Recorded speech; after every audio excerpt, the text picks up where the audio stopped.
Franchisors should not be able to dictate changes if the franchisees disagree. Okay, and what's the argument for that? We just roll my sleeves up.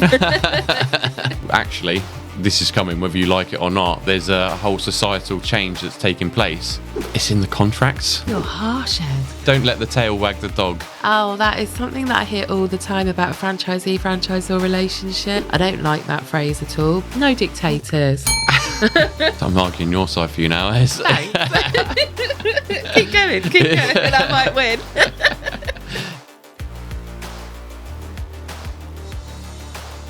Welcome to the Full Disclosure Podcast with me, Ed Purnell, the founder of The Franchised, and my co-host, Jo Middleton from Franchise Business School. Each episode, one co-host has to make and defend a strong statement from around the franchising industry. The other has to argue against it. This week it's Jo's turn, so let's get going. So my statement this week is that franchisors should not be able to dictate changes if the franchisees disagree. Okay, and what's the argument for that? I got a few.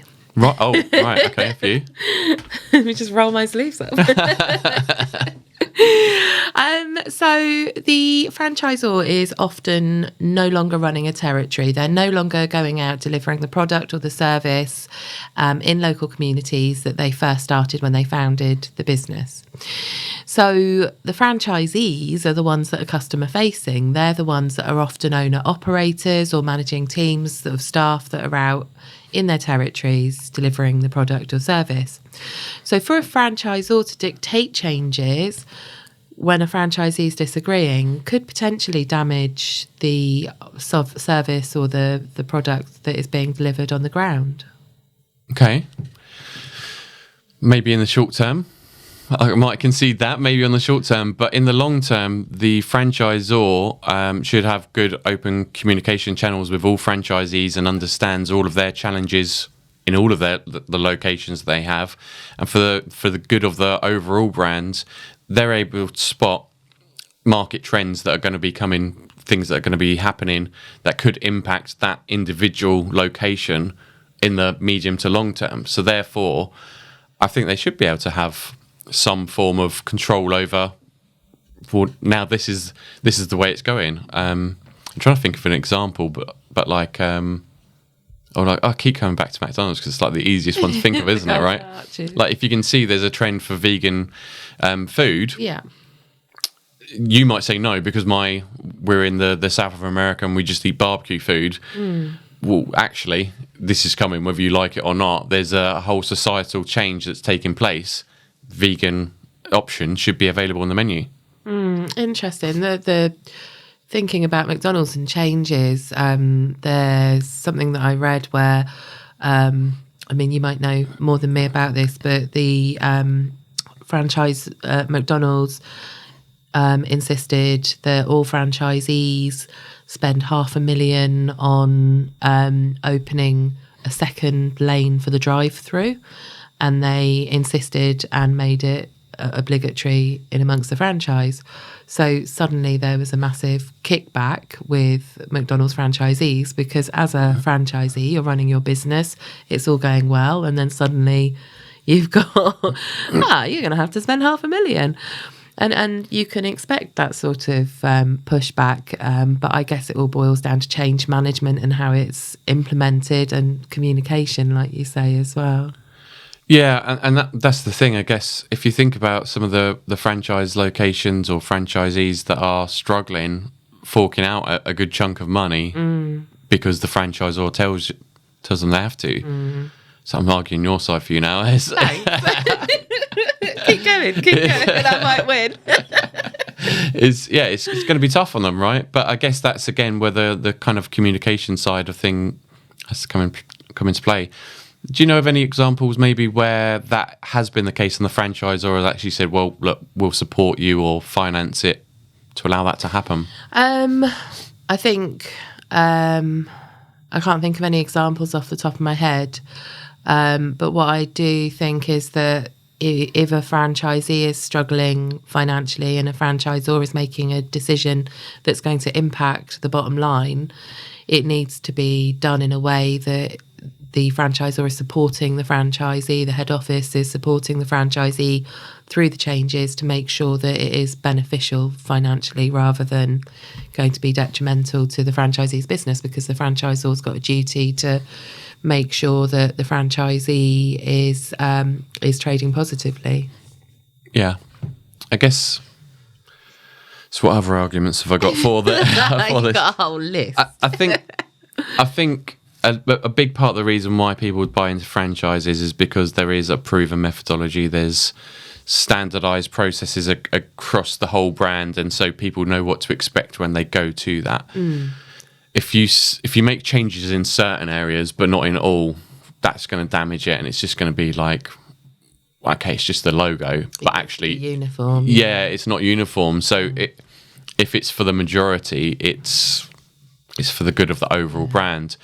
The other thing as well is it's in the contracts. So if you're a franchisee and you haven't read your contract and don't understand there's going to be a change and the franchisor has got capability, well, You're harsh, Ed. don't Tough don't sign up to a franchise. Like, Yeah, and I hear you. And if we'd had this conversation maybe 3 or 4 years ago, I would have said, yeah, 100% the franchisor should be able to dictate changes. And I do agree that the franchisor should have the final say, although I know some franchise networks where that's not the case, and that the franchisees will put things to a vote and changes in the organisation will be made based on that. I don't think that's the best way forward necessarily, because the franchisor is often able to look at a bigger picture and, like you say, have access to network data that individual franchisees may not have access to. However, since over the last few years, I bought 4 territories and have been a franchisee of a toddler football brand myself, and I've built them up and sold them because I feel it's really important to walk the walk and see things from all perspectives. And for me, that was really eye-opening, because as a franchisee, to have a franchisor make decisions about the business that you're running without you having any say on it is really frustrating, because you've got your sort of 12-month plan, 2-year plan, whatever it is that you've laid out, and then suddenly you've got a curveball, or you've got customers who are used to getting one product and then they're getting another one, and you're the one that's on the front line to that. So I think that although I agree that franchisors should be able to have the final say with changes, I don't think they should be able to dictate. I think it should be something that goes to consultation, and then the franchisor makes an informed decision off the back of that. yeah, I mean, I agree. So full disclosure, I don't like the word dictate in there in that statement, because some time ago I went to the MD of a company I was working for and said, yeah, I can't remember what project he wanted me to do, but maybe it was like commissions or something like this, like a new commission structure. He wanted me to kind of help him devise something. And I said, well, the best thing to do is let's go out and find out what motivates the whole team, what's going to get them going. And he said something to me which, it still sticks with me today as one of the most annoying things someone ever said to me. I actually like the guy a lot, but he said, don't let the tail wag the dog. Oh, that is something that I hear all the time about a franchisee-franchisor relationship. And it really winds me up, actually, because going out and hearing people's opinions is not letting the tail take control. It's understanding. It's giving yourself more data to make that informed decision. And ultimately, someone has to make the decision, and if you leave it to committee, it doesn't work that well. Just nothing really happens. Action doesn't take place, and it's not strong enough the action that does take place. So for me, you have to go to the franchisees and hear their stories, and in that way, they'll feel more valued. And if you kind of explain, well, actually, we've listened, and we appreciate it's going to be tough for some people, but we're going to support you through that change and help you deal with those issues you're going to have with your existing customers. But this is the decision, and this is why it's being made. I think it then works a lot better. Like you said, someone's got to have the final say. It should be the franchisor, but with lots of input from from the franchise network. Yeah, absolutely agree. And I think ultimately the franchisees have invested into the brand. They care about the brand, and that's why in a lot of cases they aren't accepting of change, because they've invested in one thing and then what they've invested in has changed. And that has a direct impact on them. So I think that they should have a say and their voices should absolutely be heard. And that whole tail wagging the dog thing, I don't like that phrase at all, but you can have franchisees in a network who are more dominant than others, and who it almost can feel like you're working for them sometimes. And I'm not saying that franchisees work for the franchisor by any stretch, but at the same time, it needs to be managed by open communication that's even across the network, rather than the ones that are more Shout the vocal. loudest. Yeah, exactly that. Totally. So I think we can agree on that. I was going to have one. There's one more point I wanted to bring up. I was just going to draw a line there. There's scenarios where a master will buy a master franchisee. Right, okay, yeah, just to sorry. clarify. Yeah. So a master franchisee has a territory or country or something like this. Master could be a lady, just to be clear. Yeah. Did I say he? Well, you said master, which is male. Yeah, but that's the term, isn't know. it? Master franchisee. Yeah. Stop trying to catch me up and Trying. trip me out. Thwart your argument. So, yeah, a master territory is operated in a slightly different way perhaps to the head office, and that can happen within the guidelines that are provided by the franchisor of perhaps a global organisation. If the global organisation then takes over that territory and brings in new developments that they've taken on but the master hasn't, that's where there's some of the biggest clashes I think you're going to find in that type of scenario, because one might be a lifestyle brand, the other one might be actually more driven to motivate to get more revenue coming through, and there's a bit of a clash and a challenge there. And I can imagine buying into the lifestyle one and then being told you've got to increase your numbers all the time. It must be quite tough for a franchisee. I think you can see both sides of that argument there quite clearly, because you've got someone who's been sold a business as you can do as much or as little as you want. You can run the business around the children's school times, and then you've got a franchisor who takes over and says, actually, no, that's not going to work for the brand moving forwards. And implements KPIs for franchisees.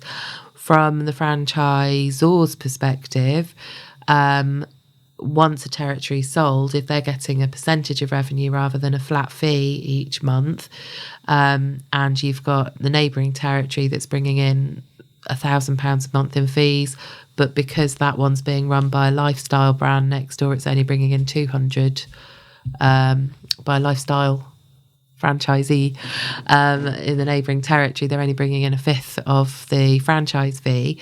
You can see if you've got that across the UK or the world, how it's going to impact the bottom line of the franchisor heavily, and ultimately that money could be reinvested back into the brand to grow the brand even further and increase the value of the whole organisation and everyone involved. So I can see both arguments.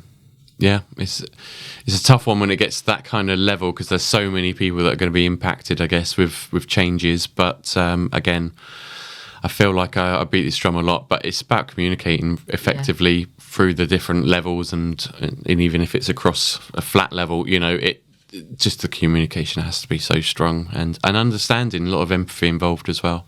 Yeah, and I think that word dictate is just completely... Yeah, that's the wrong one. Yeah. So we can say this one's not a true statement. Maybe, yeah. The franchisors should not be able to dictate changes if the franchisee disagrees. They shouldn't be able to dictate changes. No, they should be able to go out and have a conversation with their franchisees and see what needs to happen. No dictators. No dictators.